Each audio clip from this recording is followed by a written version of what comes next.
தந்தை, மகன், தூய ஆவியானவர் நம்மை நிறைவாக ஆசீர்வதிப்பாராக. அன்பர்களே, மீண்டுமாய் இந்த சனிக்கிழமை தாய் மரியா அம்மா ஜெபிக்கிறார்கள்.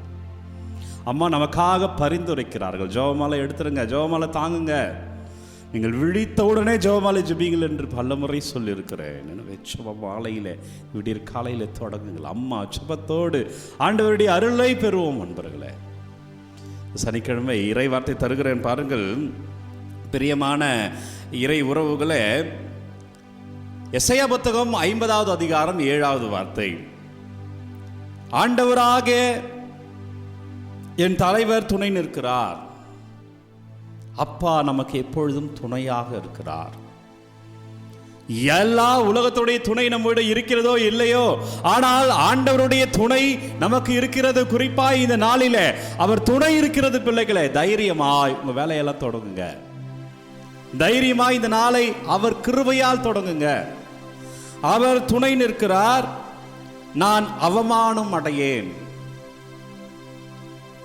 நம்ம கிட்ட காசு இருக்குதுன்னா பொருளாதார நெருக்கடியை சமாளித்து விடலாம்.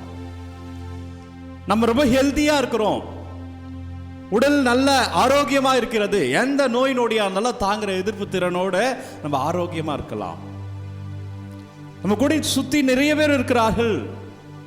அப்ப நிறைய பேர் இருக்கிறார்கள் என்றால் அவர்கள் ஒரு பாதுகாப்பு கொடுப்பாங்க, என்ன தைரியமா போகலாம். ஆனால் ஆண்டவர் என்னோடு இருந்தால் எனக்கு எல்லாமே வந்த போல, அவர் என்னை வெக்கமுற விட மாட்டார். அதான் இறைவார்த்தை சொல்லுகிறது, நான் அவமானம் அடையேன். இதெல்லாம் நம்ம கிட்ட இருக்குமான்னு தெரியாது, குறைகள் பல உண்டு. ஆனால் அவர்கிட்ட வந்துட்டாலே போதும். எல்லோருக்கும் எல்லாம் கிடைத்து விடுவதில்லை, ஆனால் நீ ஆண்டவரிடம் வருகிற பொழுது அவர் உனக்கு தேவையானதை தருகிறார். எனவே இறைவார்த்தை சொல்லுகிறது, நீ வெக்கமடைய மாட்டாய். அன்பர்களே, இன்னைக்கு நீ வெக்கமடைய மாட்ட, அவர் வருகிறார். அடுத்த வார்த்தை தொடர்ந்து வாசிக்கிறேன், கேளுங்க. என் முகத்தை கற்பாறை ஆக்கி கொண்டேன், இழிநிலையை நான் அடைவதில்லை. எந்த இழிவானதும் உங்களுக்கு நேராது. அதான் இறைவார்த்தை. இன்றைக்கு உங்களுக்கு எந்த இழிவானதும் நேராது. உங்கள் முகத்தை நீங்கள் அவர் பக்கம் திருப்பி இருக்கிறீர்கள். இந்த நற்கரணை ஆண்டவரை சந்திக்கிறீர்கள், இந்த நற்கரணை ஆண்டவரை பார்க்கிறீர்கள். எந்த இழிவும் நேராதபடி அவர் நம்மை வழி நடத்துகிறார், நம்மை ஆசீர்வதிக்கிறார்.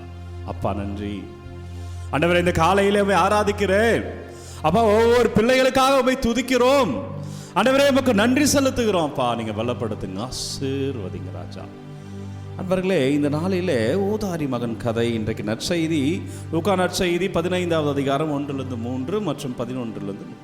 ஊதாரி மகன்.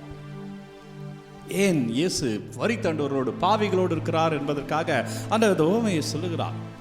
ஏன் ஆண்டவர் நம்மை மன்னிக்கிறார், ஏன் ஆண்டவர் நம்ம கிட்ட அவர்கிட்ட போகும்போதெல்லாம் அவர் நம்ம ஏற்றுக்கொள்கிறார் என்பதற்கான காரணத்தை இன்றைக்கு நற்செய்தி சொல்கிறது. என்னன்னா, அவர் என் அப்பா, அவர் என்னதான் மன்னிப்பார், ஒன்றும் அல்ல.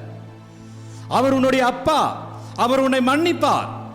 ஏனென்றால் நான் என்னதான் தவறு செய்தாலும், நான் என்னதான் குடும்பத்துக்கு எதிராக இருந்தாலும், நீ எங்கள் அப்பாட்ட போயிட்டு அப்பா மன்னிச்சிருந்த உடனே அவர் மன்னிப்பார். ஏங்க என் பிள்ளைய மன்னிச்சிங்க, ஏன் அப்படி நீங்கள் பண்ணீங்க அப்படின்னு யார் கேட்டாலும் சொல்லுவாங்க. அப்பா என்ன சொல்லுவாங்க, உங்கள் அப்பா, என் பிள்ளைங்க நாங்கள் பெற்றுட்டோமே, நம்ம பிள்ளைய நம்ம தானே பார்க்கணும். சமீபத்தில் ஒரு காணொலி பார்த்தேன். ஒரு பிள்ளை ரோட்டில் போயிருக்கிறான், அவனுக்கு ஒரு ஆக்சிடெண்ட் ஆகிருக்கு. ஒரு அரசியல் தலைவரை பார்க்க போயிருக்கிறான், ஆக்சிடெண்ட் ஆகிடுச்சு, அவனுக்கு ஹாஸ்பிட்டல் சேர்த்துட்டாங்க. அப்போ அவங்க அப்பாட்ட கேட்குறாங்க, நான் எவ்வளோ சொன்னாங்க, அவன் கேட்கல, அவன் போயிட்டு 2 லட்ச ரூபா கட்டணும், இப்போ தான் 12 லட்ச ரூபா என் மனைவிக்காக செலவு பண்ணேன். கட்டிடுவீங்களா? காசு கட்டிடுவேங்க, என் புள்ள தானே முக்கியம், நான் எல்லாத்தையும் விற்று எப்படியாவது அவனை காப்பாற்றிடுவேன், இது தானே முக்கியம். அப்பயே போகாதுன்னு சொன்னால் அவன் கேட்கல, இனிமா திருந்துவான், ஆனால் என் பிள்ளைய நான் காப்பாற்றுவேன். அப்பா சொல்கிறார். சமீபத்தில் நடந்த நிகழ்வு 2 நாட்களுக்கு முன்பாக. எனவே பிரியமான அன்பு உறவுகளே, அப்பா அதான் அப்பா. இந்த அப்பா மன்னிப்பார். அந்த ஊதாரி மகன் ஊதாரித்தனமா செல்கிறான், நண்பர்களோடு செல்கிறான், சொத்தையெல்லாம் வாங்கி கொண்டு செல்கிறான். அவன் திரும்ப வரும்போது அப்பா வாசல்ல நிற்கிறார். என்ன அர்த்தம்? அப்பா அந்த பிள்ளைக்காக காத்திருக்கிறார். யார் அவன்? அவன் ஒரு ஊதாரி. யார் அவன்? தான் தோணித்தனமாக சென்றவன். யார் அவன்? பாவத்தில் விழுந்தவன். இது எல்லாமே நமக்கு பொருந்தும். நம்ம ஊதாரித்தனமாக இருந்திருக்கிறோம், பாவங்கள் பல செய்திருக்கிறோம். இந்த அப்பாவை விட்டு கோயில் ஞாயிற்றுக்கிழமை பூசைக்கு போகாம, ஜெபமாலை ஜெபிக்காம, தினந்தோறும் ஜெபிக்காம, தவ காலத்தில் நோன்பு இல்லாமல் கூட, நோன்பை கடைபிடிக்காமல் கூட இருக்கிறோம். ஆனால் அந்த அப்பா அதெல்லாம் பார்க்கறதே இல்லை. என் பிள்ளை என்னைக்கு வருவானா, என் பிள்ளை இன்னைக்கு கோயிலுக்கு வருவானா, இன்னைக்கு ஜெபமாலை என் தாய்மரியாவோடு சேர்ந்து என்கிட்ட ஜெபிப்பானா, இன்னைக்கு நற்கரணை வாங்குவானா, இன்னைக்கு பாவ சங்கீதம் செய்வானா.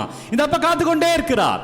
அதனால்தான் அவன் தூரத்தில் வருவதை கண்டவுடனே அப்பா ஓடி சென்று அவனை கட்டி தழுவி முத்தமிடுகிறார்.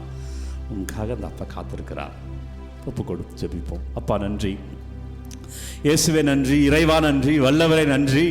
இதாவது காலை ஆசீர்வாதத்துக்காக நன்றி செலுத்துகிறேன், சனிக்கிழமைக்காக நன்றி செலுத்துகிறேன். அப்பா ஒவ்வொரு பிள்ளைகளும் தொடப்படுவார்களாக, ஆண்டவரே ஒவ்வொரு ஆசீர்வாதமாக இருப்பார்களாக.